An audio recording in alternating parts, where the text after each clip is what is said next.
இப்படிதான் எழுதினாரோ? இப்படி பொது சேவை செய்ய விரும்புகிறவர்கள் சீக்கிரமே குடும்ப பாரத்தை ஏற்றுக்கொள்ளக்கூடாது. ஆஹா, அருமையான பாயிண்ட்.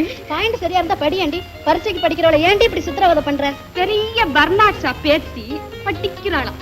பட்டி பட்டி.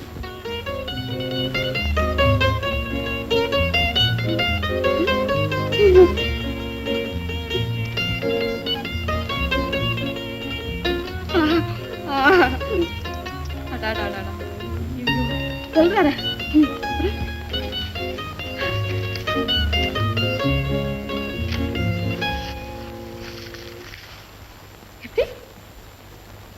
உலகத்தில் மற்றவர்கள் கற்றுக் கொடுக்காமல் தெரிந்து கொள்வது 2 விஷயங்கள்.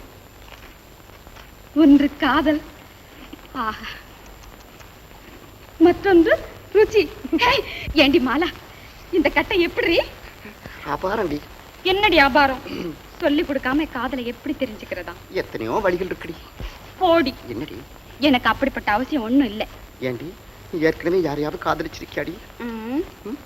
சொல்லிடினா. போடி, எனக்கு வெக்கமா இருக்கு. உனக்கு எனக்கு நெடி வெக்கம். நீயும் பொண்ணு, நானும் பொண்ணு. சொல்லிடினா போட்டுடி. ஆமாடியா, அவன் எப்படி இருப்பான்? சுமாரா இருப்பான் அடியா? ஐயோ, அழகா இருப்பாருடினா. அழகா இருப்பான். அவன் பேர் என்னடி? ரா.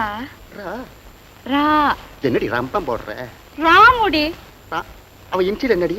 டிபி. நானா? நில்லுங்க.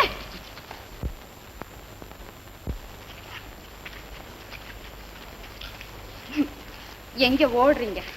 பின்ன கூச்சல போட்டு கும்பல கூட்டிட்டா ஏற்கனவே வீக்கு. கூட்டு என்ன ராம்? சுத்தமா இருக்கு காமினி.